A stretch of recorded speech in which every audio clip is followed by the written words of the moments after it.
February the 23rd, 1988. The Azerbaijanians living in the Gafan district of Armenia were driven from their homes as a result of an armed attack by the Armenians. This was the first group of Azerbaijani refugees, who were to number more than 1 million over 5 years. If the first victims of the Karabakh war, initiated through the unlawful and unjust territorial claims of Armenian nationalists on Azerbaijan, were called Ali and Bakhtiar, then the first refugees were also Azerbaijanians. American historian Tadeusz Svetachovsky came to the following conclusion through his painstaking historical researches. The Armenians living in the Caucasus, including those Armenians living in Azerbaijan, are not an indigenous people. They are non-native. A large number of them migrated from Iran and Turkey in the 19th century. Note that these historical truths have been written by Armenian and American scholars.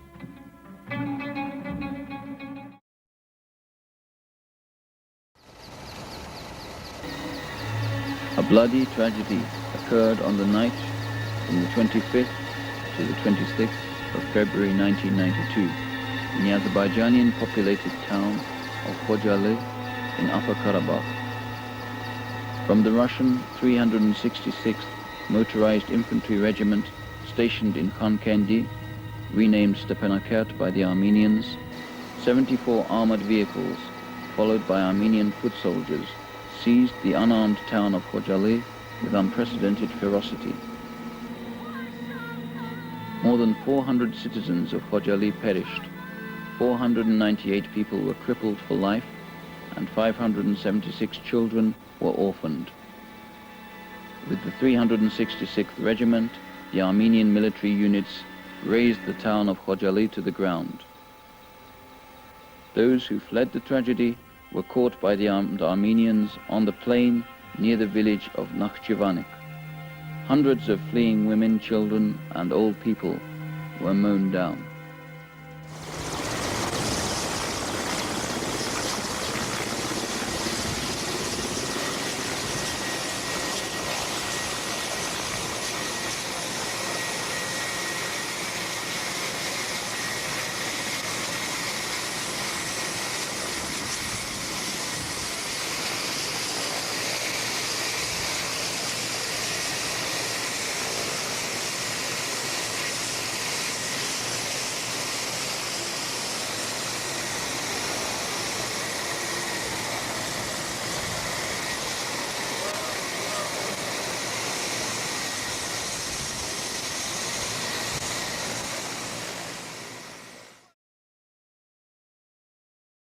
Azerbaijan Public Television is on the air. For over 15 years, the Republic of Azerbaijan, which is situated on the 39-42nd parallels, has been at war with Armenia.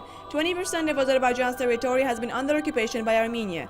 More than 1 million Azerbaijan citizens have become refugees in their own nation as a result of this war and are still waiting to return home. The UN Security Council's resolutions 822, 853, 874, 884 on unconditional withdrawal of the occupying forces haven't been implemented yet. The international community is still tolerating this injustice. Applied to the Central Powers in Moscow with numerous letters, requests, and petitions demanding that they declare null and void the unconstitutional and illegal decision of 1921 by which Nagorno-Karabakh was forcibly handed over to Azerbaijan, contrary to the will of its own predominantly Armenian population. And using exclusively peaceful and democratic forms of expression, the people of Artsakh once again took up the struggle to defend their right to live freely on the land of their forefathers and to enjoy the right to freely determine their own fate. Տղաս 15 տարեկան Սաքոն դեկտեմբերի ճակատամարտում էր դեր չասեմ կռվել է հայրենասիրություն իր փոքր հալով մասնակցեց պատերազմներին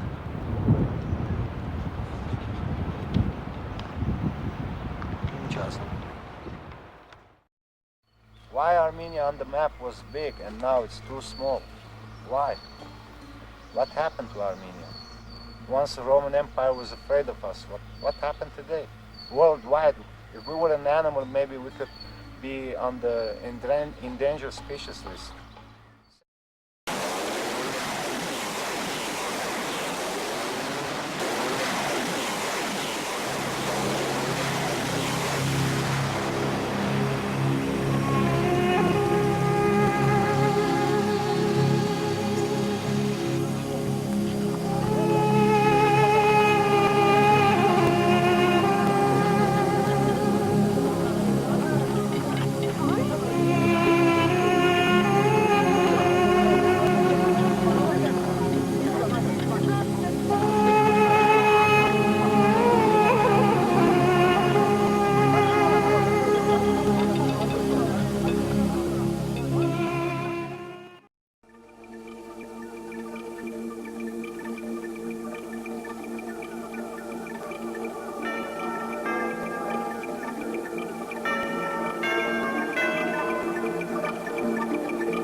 Now, before we start, I'd like to introduce our panelists.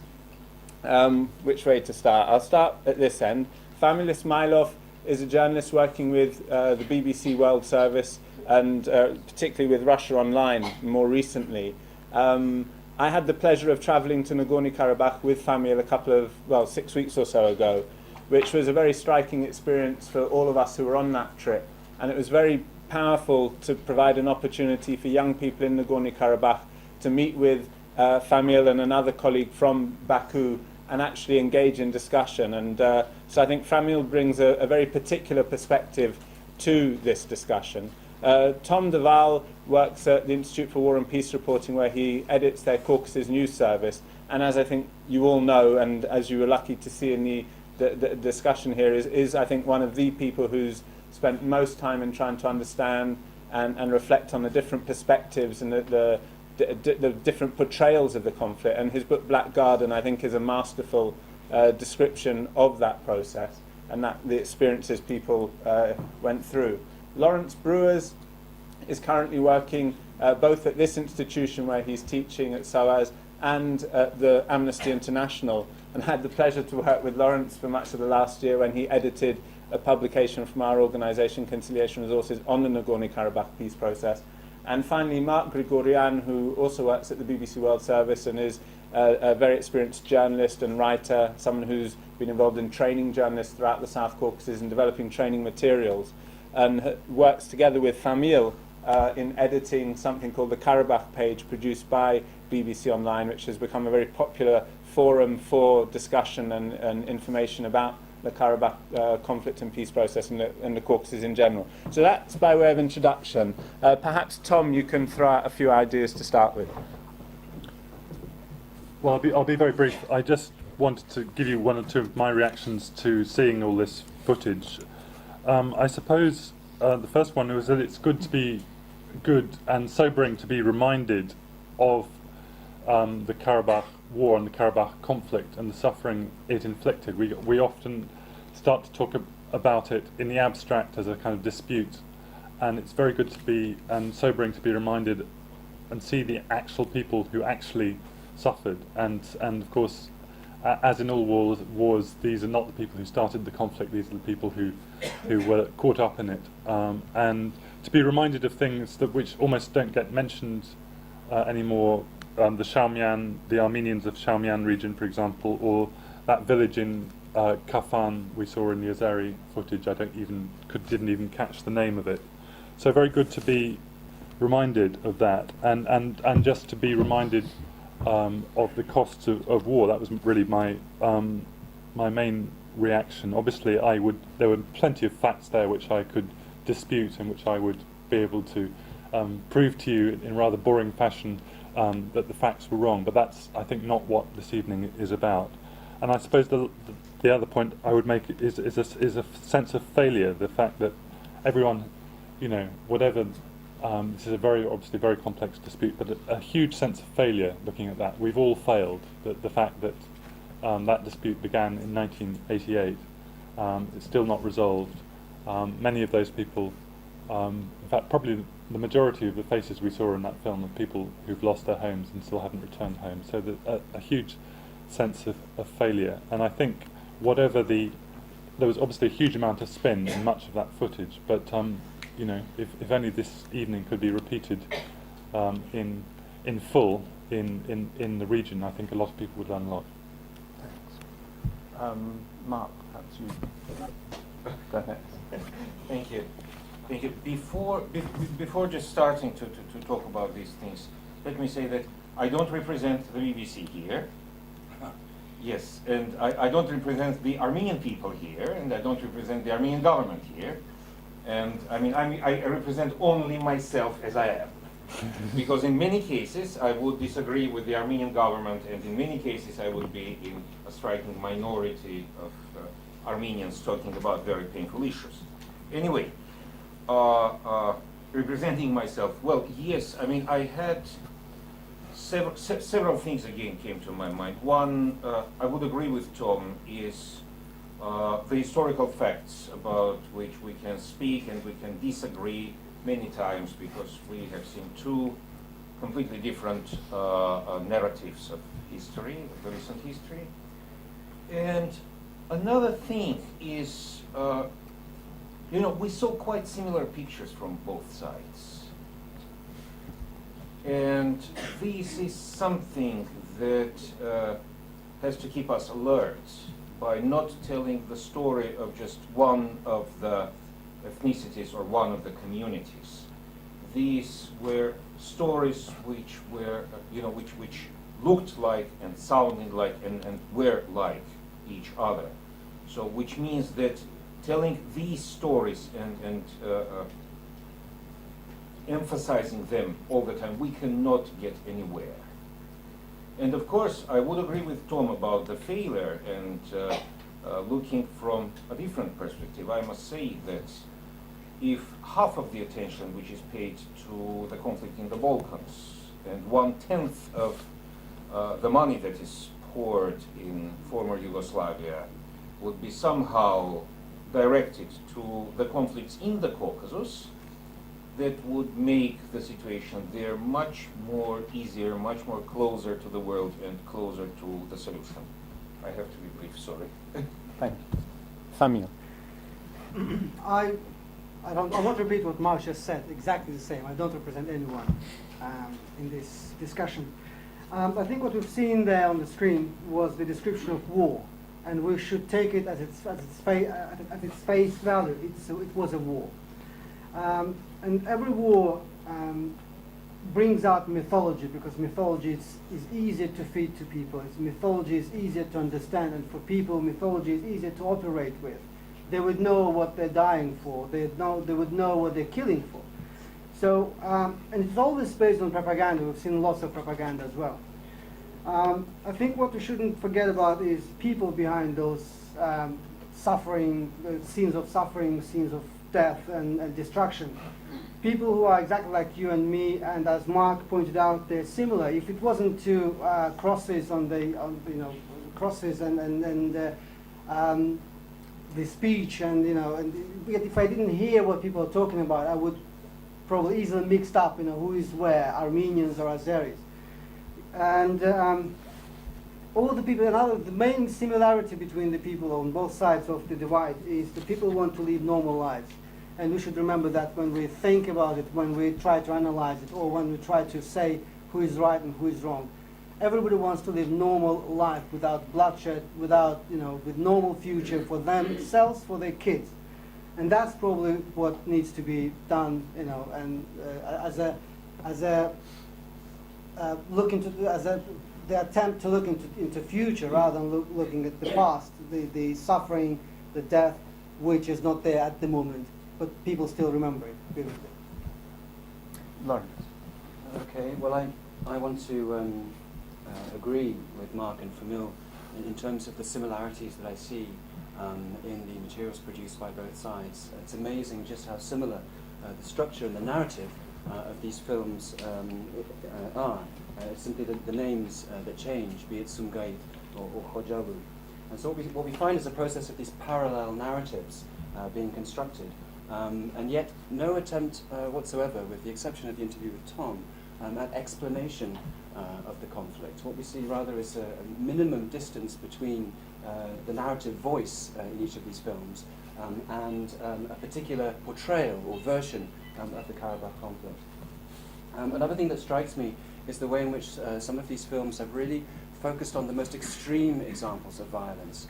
And what we see is a process whereby the most extreme examples of violence becomes remembered through this kind of material as typical of the enemy.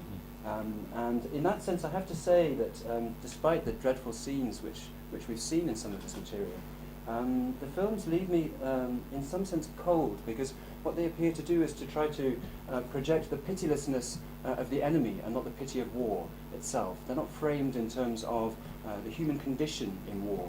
They're framed in terms of the group suffering of a particular group rather than something more existential. So those are just some initial impressions on my part. Thank you. Okay, well, thanks very much. Okay, I'd like to open this out to discussion, please. I've got three arms I've seen so far. I think what I'll do is I'll take this in batches. So we'll take 3 questions at a time. So the first 3 would be the lady at the back, the gentleman over here, and the gentleman over here. And I'd like to make some few short comments on your video. I mean, it was a pleasure to watch this pro-Armenian propaganda video. Thank you very much. And I want to ask just one question. How long Armenians and Azeris have been friends? I mean, I'm asking this question because you, gave us some videos from Azerbaijan saying that Azerbaijanis and Armenians live together, this, that. But it's nonsense. We have been enemies, we are enemies, and will be.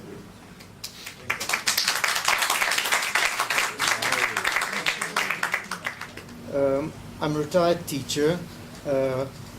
I'm interested sort of by proxy. I'm Armenian, but I grew up in India. I've never been to Armenia. My mother was a refugee from the Turks. Now, I do attend a lot of meetings between Armenia and the Turks discussing this whole issue. I am interested in particular, I think, to what we can do for the future, because war, unquestionably, we all know about atrocities by all kinds of people. One could draw parallels with all kinds of places, Northern Ireland, even the Channel Islands, as to whether France could lay a claim to them. What I'm interested in particular is what steps are being taken towards resolution at the moment by any organizations, because I know there were failed attempts in Scotland and various other places, and whether Nakhchivan figures in the thinking. Thank you. I don't know who could answer this, but... Well, I'll let the panel answer comments. Yeah, I mean, if I try to answer, what's going on now, or for the last 5, 10 years, 15 years, so since May 1994 when the ceasefire was signed, it will take much longer than, you would expect. So don't want to take your time. But what we can say, there have been several proposals on behalf of the international mediators. And each of those proposals was not accepted by one of the parties, either by Armenians or by the Azeris. At the moment, there's another one being prepared, and nobody is even sure that it will be listened to. So basically, the peace process is there. The good thing is that the sides are not in a hot war, so there's not real fighting going on. There are still some shooting on the front line. There's the snipers work sometimes, and as we've seen from the film, and in reality it happens, and people get on the minefield. It's very heavily militarily fortified divide between the two conflicting sides. But in terms of the effort, there is some effort. But I think the sides and the international community are missing the main effort, creating trust, or doing some small steps in creating trust between the two nations. The fact that I, as an Azeri, although with a British passport, was able to travel to Karabakh is a big thing. There was the other guy who was from Baku with Azeri passport, which was also a great thing, you know. It happens, good. There were cases when the Armenian journalists were able to travel to Baku and see for themselves what's going on. That's fine. But the thing is, it's happening too rarely. It's not enough. It's not building up to a proper atmosphere. Although we know that the two presidents meet each other and, you know, have a courage, let's say, or I would probably use other word, patience to talk to each other and discuss difficult issues. I think the two nations should learn from them to have patience to discuss difficult issues. I had one other point. What vested interests are there in maintaining a state of conflict? The Armenians, I think, from my sort of perspective as an Azeri, I mean, again, I don't represent the Azeri point of view, but what my impressions were from the travels to trips to Armenia and Karabakh recently was that in Armenia, probably, and especially the elite in Armenia, has decided for itself what it wants for Karabakh. You can go into every hotel, you'll find a tourist map of Armenia and Karabakh together. With or without Kelbajar, it doesn't matter. But usually they will offer tours to Karabakh. I haven't seen a single tourist in Karabakh at all in more than a week being there. I think in Karabakh itself, people are not really decided what they want. All they want is normal life. They want recognition. They want to travel out from Karabakh because they want to see the world. They want to be sort of recognized as people, not as sort of empty entities, something, you know. And they can't do that at the moment because they need passport, and obviously there is no Karabakh passport as such. And they have to obtain an Armenian passport, and the whole situation for them changes. And it's difficult. Again, you have to pay probably bribes. You know, it's the usual bureaucracy comes up. Okay, and that's the difficulty of it. At the same time, in Karabakh, you can see all sorts of television channels, most Russian or Russian-speaking channels, even discovering Russian. I haven't even never knew that it existed as such. You know. But at the end of the day, the only thing is happening, from my impression, is that people in Karabakh are they still remember, like those Azeris in the Internews video, they still remember Azeris, they still remember talking to Azeris, and there's a new generation that does know nothing about the Azerbaijanis as people. They've never seen Azerbaijan in their entire life, okay?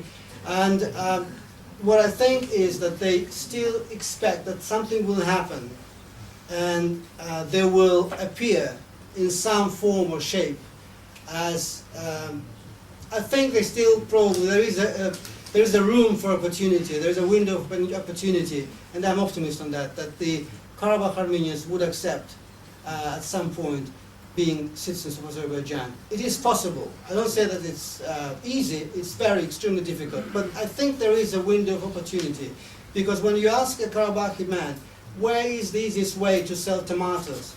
In Yerevan or Yevlakh. Yevlakh is a Azeri town just outside of the front line. And they readily say, Yevlakh, of course, it's the closest, easiest, and you better sell it there. Well, there you go. Okay. Thanks. Yes, thank you. I wouldn't say that the remark about eternal enemies was new for me. I would say that I was expecting some kind of such announcement. But what was surprising for me was the applause. And definitely it was half of the whole applauding and half of the whole silent. And what does it show to me? It shows that there is a real need of more conversations, discussions, meetings, of more joint events, and not really officially done in the way that we are here, you know, representing a panel and the audience, and then we will depart and will not see each other for a year or so. But, you know, summer schools, conflict resolution transformation meetings, and meetings of ordinary people, because after all, the people who we're applauding here are ordinary people, though maybe in, you know, the third of the society, in the top third of the society, but nevertheless. So, I mean, this makes me to think that there is a lot to do in terms of knowing each other. Thank you. Would you mind, could I, the questioner over here, would you mind if I ask you a personal question, which is how old you are? Yeah. Well, yeah, 20 years old. I mean, I suppose the point why I ask you that is because it seems to me there's a paradox, which is that your generation is a lot more aggressive than the generation above, which is, so if you were 20 years old, you would have been born in 1986, and therefore too young, obviously, to take part in the Karabakh conflict. It seems to me that there's a paradox here, which is that the people who actually were the combatants in the Karabakh war actually had better relations with each other than the people who are the new generation who are not combatants. When I was researching my book, I met people from Shusha, Armenians and Azeris, who fought on different sides of the war, who actually, you know, fired guns, killed people, and yet they were neighbours, and they used to say that they used to talk on the radio to the other side of the line, and they used to catch up on the gossip about their neighbours and ask for news about their neighbours. So these were people who were fighting each other, but who still had good personal relations with people on the other side. And that generation is now getting older. Those people, but you can still see that sort of relationship in Georgia, in Sadakhlo market. You can see it in Moscow. In Tbilisi, I know a carpet shop where there's an Armenian and Azeri co-owner. You can see it in many places. What worries me is, and I'm not attacking you personally, but you're a representative of a generation which feels angry, despairing. You see no progress in the talks. You've obviously lost faith in the idea of negotiated settlement. What worries me is that you're not being given an opportunity to have any kind of meaningful dialogue with the other side, and therefore you're talking about enmity. But I can assure you that this enmity is actually, as far as I'm concerned, a recent phenomenon. Of course, there's been enmity at various points in history, but I would say no more than between two other. Yeah, of course, I'd like to hear your response. Yeah. Where the school where I'm studying, there are more Armenians than Azeris. There are just 2 Azeris, me and one girl, and 5 Armenians. And all the time where I talk, I'm trying to talk with them. I'm trying to know them, closely. But you know, I see I don't know, aggressive against them. I don't know why. I have in my heart. You see?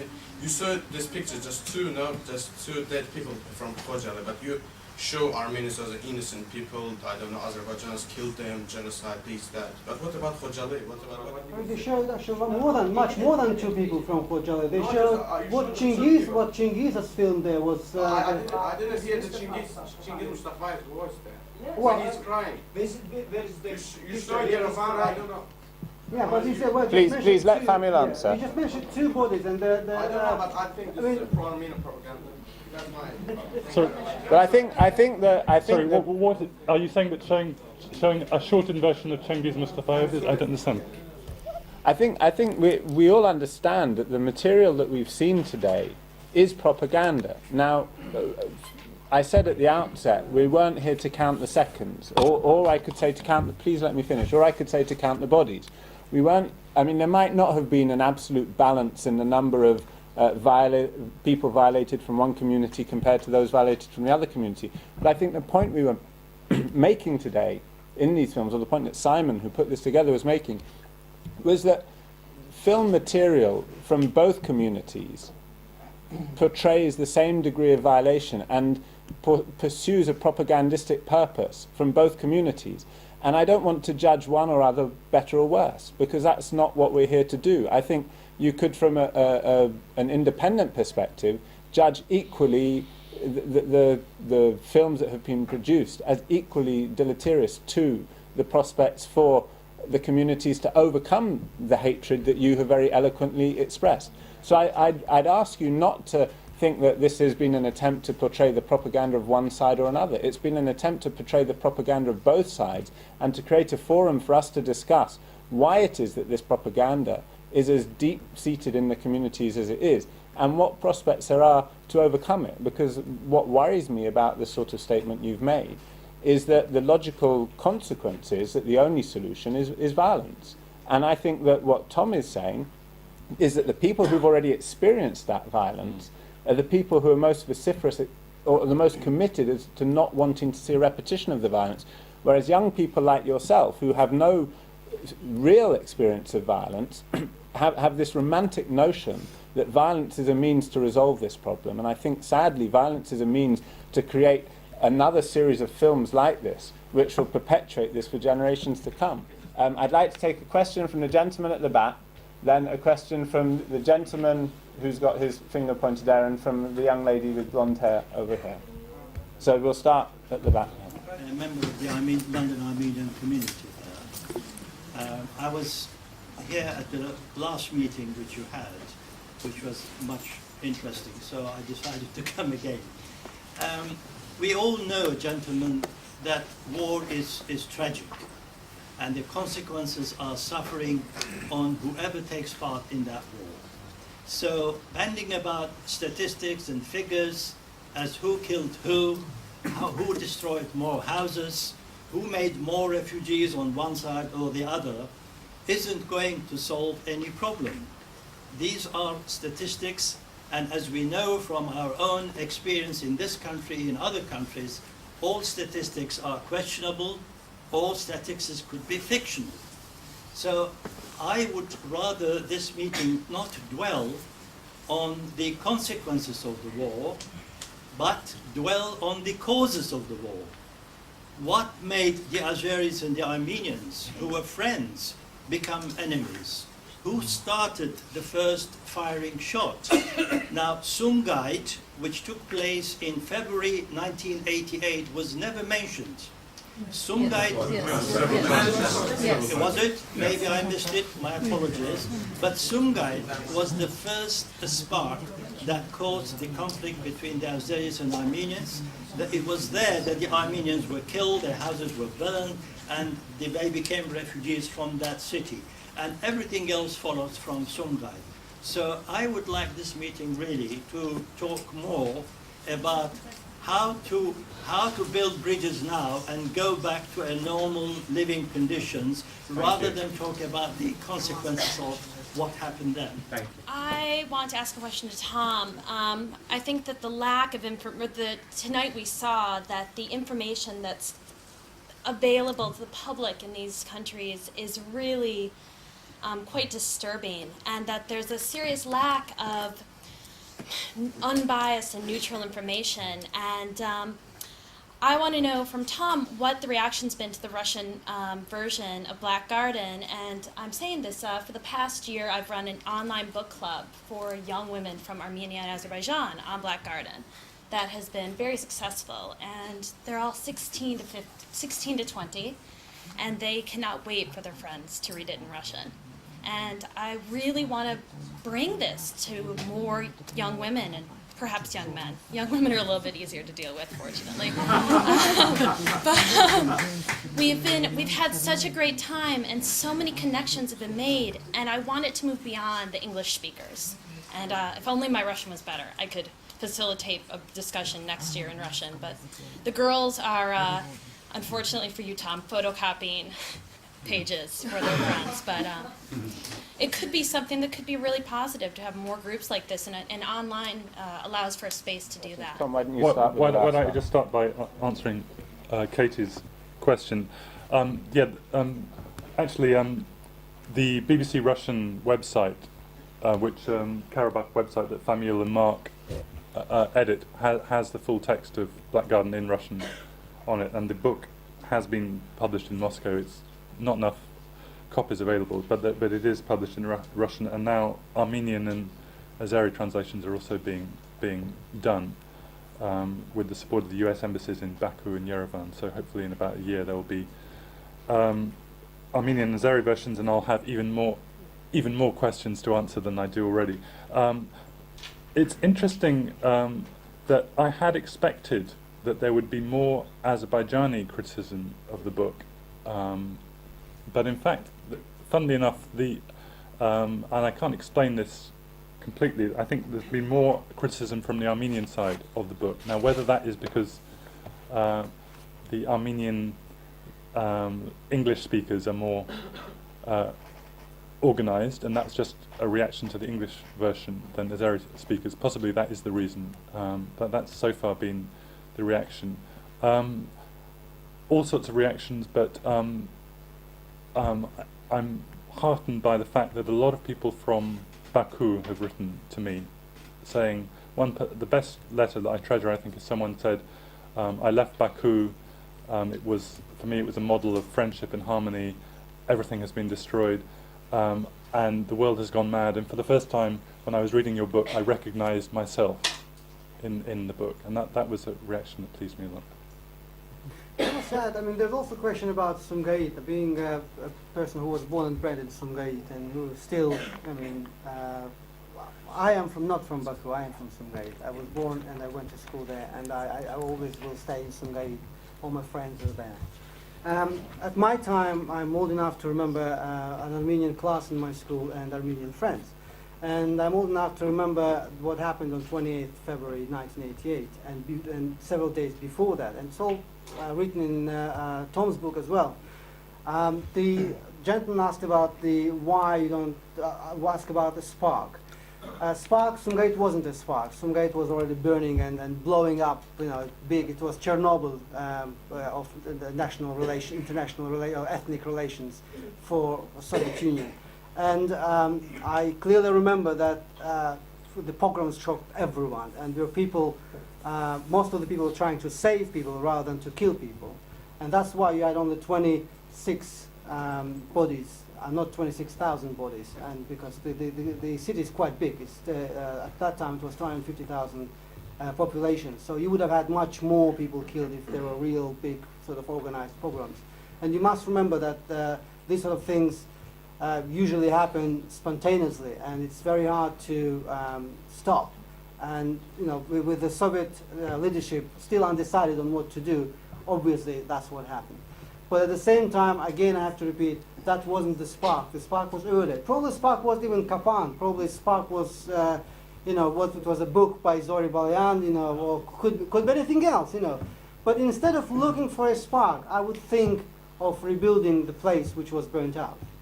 Okay, I wanted to pick up on some of the questions that Hratch posed, because I think he's asking apposite questions for this event. The key questions are, first of all, who is the market for this material? Who is the viewer for these films? And secondly, what is the purpose of this material? What is the purpose that these films seek to fulfill? On the one hand, clearly, some of these films are aimed at foreign audiences. They are aimed at projecting a particular version of the conflict, a particular image of one of the entities or parties to the conflict. And I think in a sense one can almost sense some insecurity with regard to the material that's being presented in the choice of foreigners to do the voiceovers, native English speakers to do the voiceovers for some of this material.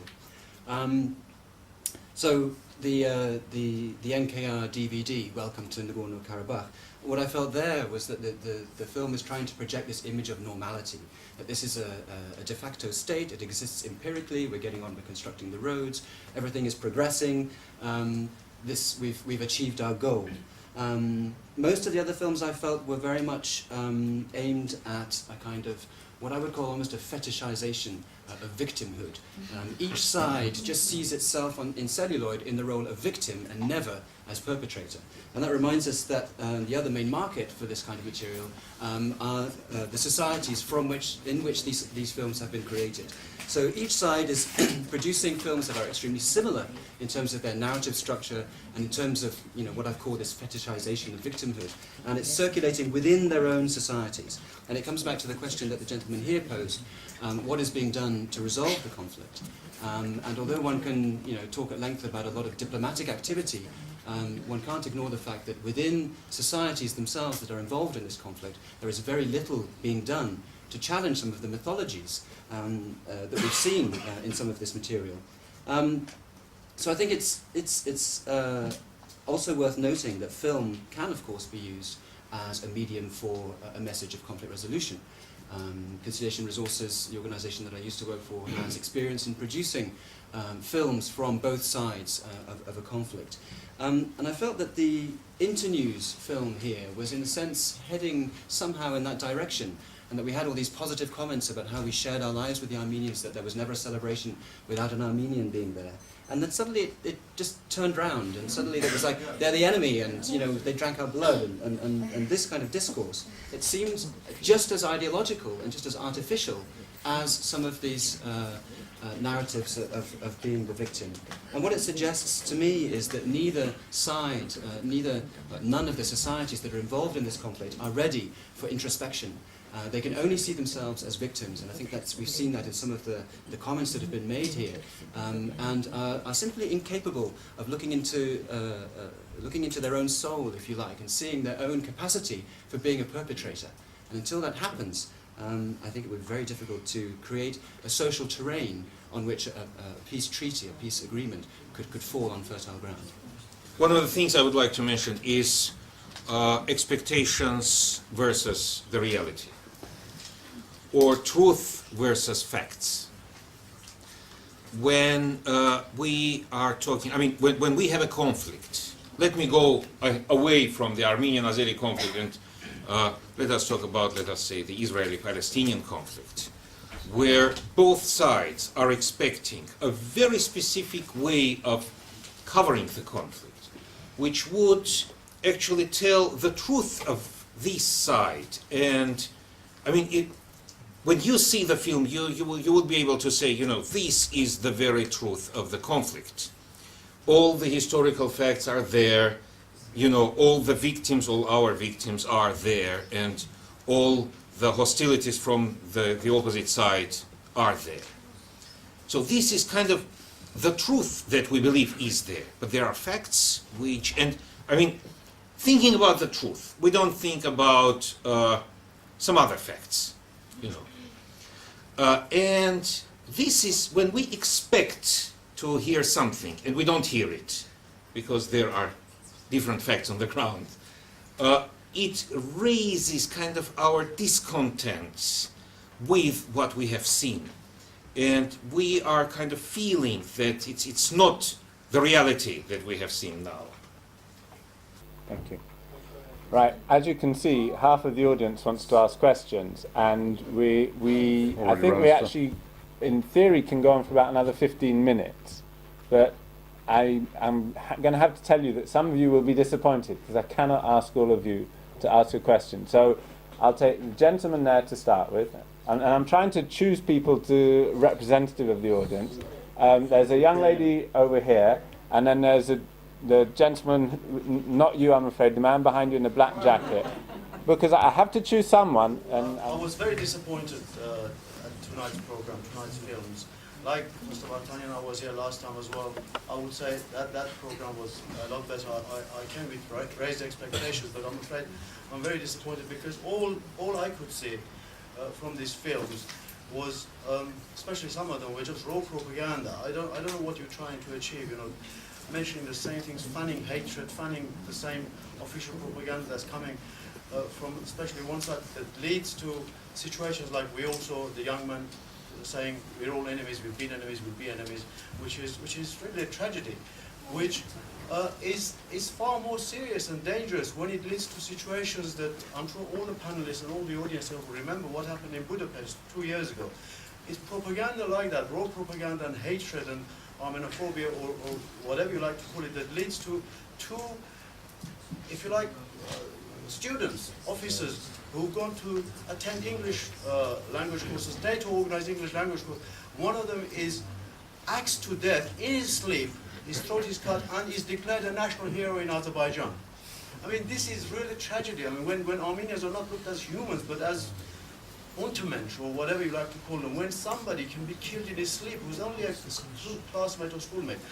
And it's, I couldn't understand the purpose of this program, because I thought if you're really trying to achieve anything, some of the panelists have been quite positive in terms of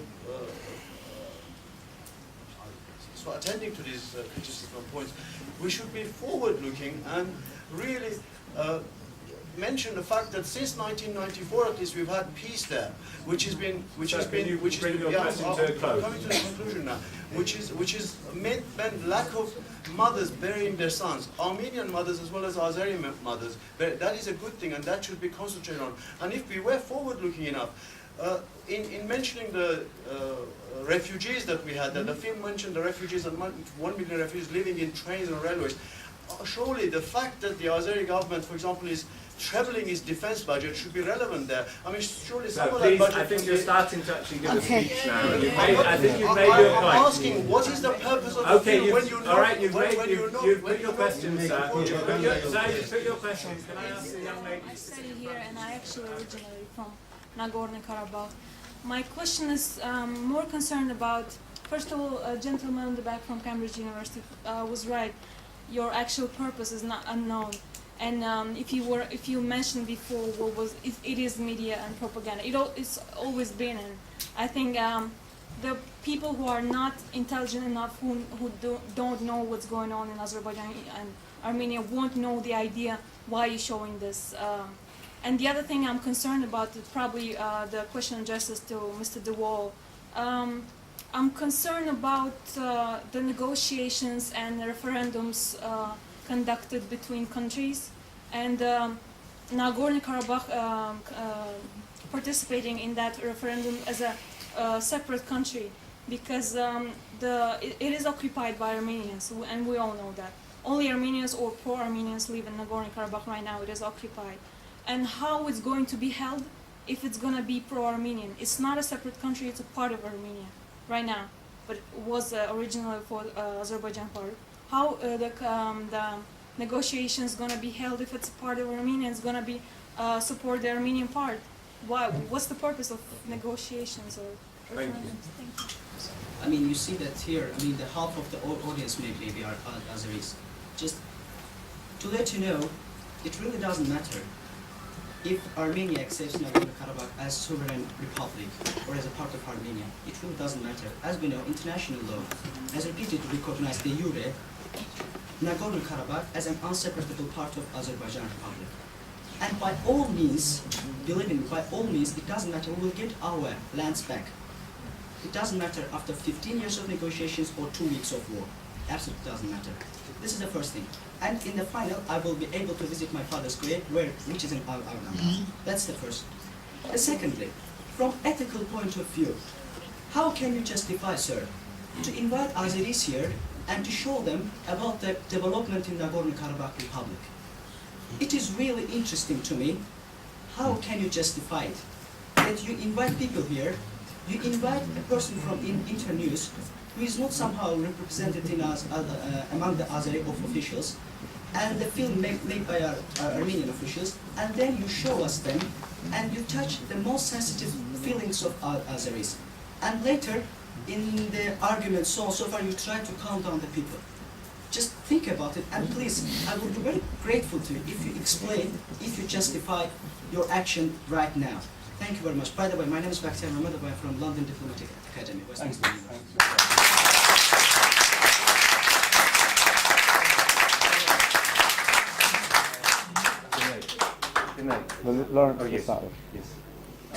Just to get back to, there have been a lot of comments suggesting that there is in fact no point to this evening, and there's been a lot of expression of indignation, I would say, that you've even been invited to come here.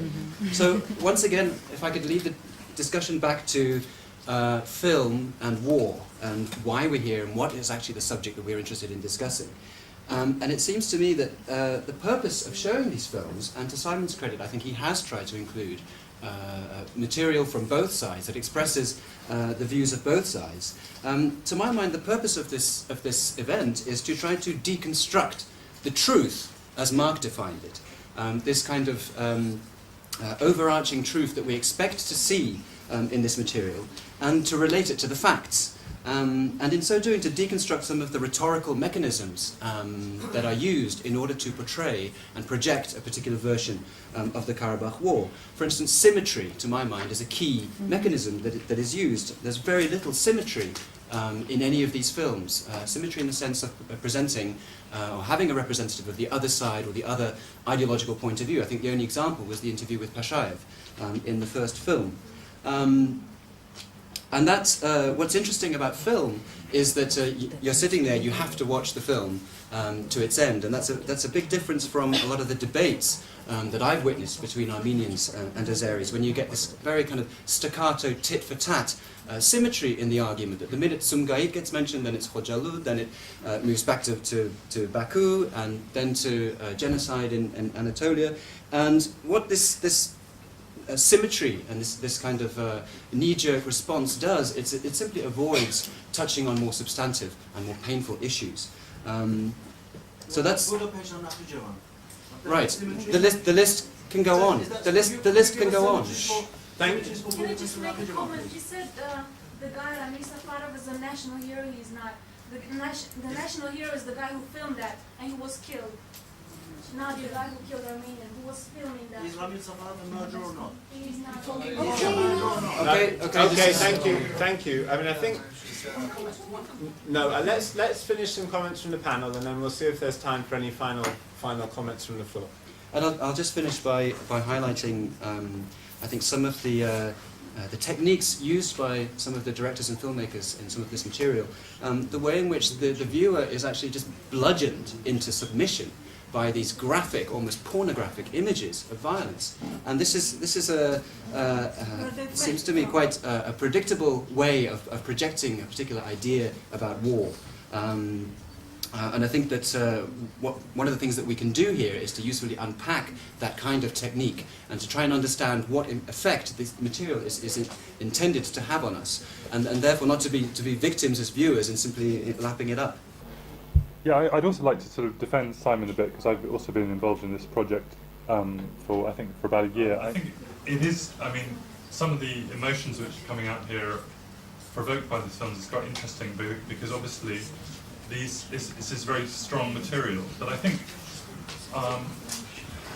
I actually did have a much more human reaction to some of those images, not to the commentary or to the facts. But I think in many ways, of course, and to see them one after the other was very useful. To see the villagers, who often look very similar on one side and then the other, being driven out in a very similar way, I think was extremely sobering. Many facts. You know, you were outraged by the Nagorno-Karabakh public film. Well, I could tell you also that, you know, why do we get facts about 20% and 1 million refugees repeated when that's clearly not a fact. So there's many bad facts in these films, but I think we should also recognise that, having seen one after the other, we've actually seen some quite important human images as well. Just briefly about the question of the referendum, I think no one is quite sure what is being discussed on the referendum, and I think it's very important that we remember, when we're talking about the population of Karabakh, we remember that 1/4 of the pre-war population of Karabakh was Azerbaijani, and that both the Armenian and the Azeri Karabakh population need to be brought into the peace process for it to be effective. Basically, I just wanted to say that we all came here to learn something, that to understand what's the problem and to find the resolution for this problem. That's the most important thing. It's not important to see who did what to that, what did it. But the point in everything, in all the facts, should be to find a solution to this problem. The lady, the first question that said, violence would not solve any problems. I would agree. Violence does not solve problems. Hatred does not solve problems. However, to solve any questions, to solve any problems, we need to find the root of any problem. What caused the problem? And it wasn't mentioned in the film. The film, I think, I mean, the project that you were doing, this Karabakh, I think you have great opportunities to do much more things. to actually bring at least the students, at least the community in London, to come to some kind of understanding. And this could be done to explain the reasons for the conflict. And the reasons for the conflict, whatever others may think, is, and I think everyone would agree here, is the Armenian nationalism. No. Azeri nationalism, everyone should know that, is a new phenomenon. It's a phenomenon that was created after the collapse of the Soviet Union. And that is proved by the tolerance, by the cosmopolitan society in Azerbaijan. I would like to give the four panelists an opportunity to comment on this evening's event. So, there are a few lessons we have to learn from this. One, we should remember that division is too deep. It's just bloody too deep. I mean, it's just, I can't describe it. It's just too deep. I think we very much believe in political myths of the past, and we believe in the political myths that are being created now and have been created in the recent times, on both sides of the divide. And I think the one big lesson is that we should learn to look beyond what we see on the screen. We must learn to read between the lines, again, unfortunately, like it happened in the Soviet Union. No, it's not there, it's there as well. It's direct to you, sir, as well, and direct to people in Yerevan and in Karabakh. I've seen what they show on TV, you know. And it's very interesting. I think TV programs too. good. No, The point I'm is, sorry. you must learn to For see. Armenian children that there should be friendship built. That's an Armenian television program paid for by Armenian government. Is there such program produced in Azeri television? Yes, of no. course. Can we, sorry, excuse me, please. It should be. It should be. I do beg your pardon, but please could disagree with we... you. I think there should be something done, probably as soon as possible, or it could be too late. And I think we must learn to see beyond the myths, beyond the lines of what we read in the newspaper, beyond what the officials tell us. As much as you argue here and refuse to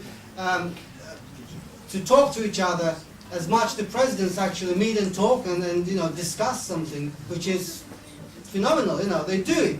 Why can't others do it? You know, that's it. That's the lesson. This meeting was supposed to have a very tense argument, and I see how, I was witnessing how the temperature rises. I would like to answer to some of the remarks from the respected representatives of this hall. But unfortunately, mostly they were remarks that I have heard for hundreds of times before, and I tried to answer to them maybe for the first dozen or so, and then I understood that there is no reason in answering them. You know, you Armenians have to do this, you Armenians have to do that, you Armenians have to do the third thing, you Azeris have to do this, you Azeris have to do that. And I wouldn't like to go deeper into that. But there was one remark which did really strike me. It was the remark of the student of the Diplomatic Academy who said, "How did you dare call ethnic Azeris in this room and show them that everything is good in Karabakh?" Which obviously meant that he was not prepared to see any positive images of Karabakh today. And this is a very interesting indicator of the state of the situation, of the depth of the situation, when we have, educated people who are not prepared to see that something is better than they expected it will be. That's it. Thank you. Well, I'm just going to basically underscore what Famil said, that we need to challenge received wisdom. Please, could we have silence at the back? I would appreciate it if you listen to what is being said. We need to challenge received wisdom. We need to be suspicious of what we read, what we see on screen. And we need to be suspicious of any kind of notion of an overarching, objective truth that's out there and that we expect to see played out in any versions of the conflict. And what this essentially entails, or the question that is posed, is can we have a postmodern approach to the Karabakh conflict? Can the participants in this conflict and in the other Caucasian conflicts be postmodernist in their approach to the conflict. And I think that discussing film as a medium for portraying conflict is a very useful way of exploring this issue. So I myself am not discouraged by the emotions that we've seen in this room.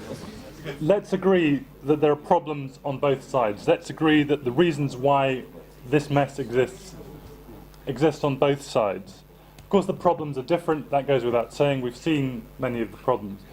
But I think the challenge to people from the region is that you can't change the other side by just calling them to change, saying, you must change, you must change. Start with your own society. Try to change your own society. Try to make... This conflict could remain unresolved for many years, even decades. But work on your own society. Try and make your own society better, more democratic, more open, more prosperous. And that in itself will solve the problems. You can't change the other people, but you can change yourself. Thank you. I'd like to thank you all for coming. I'd like to thank Simon for having organised this event. It's clearly been very controversial and it's challenged many of us to think about this conflict and think about our affiliation to it. It's been unfortunate that not everyone has been able to speak, but those of you who have put some difficult questions, and I'd like to thank the panellists for their very coherent, eloquent and concise answers. So thank you very much for your participation.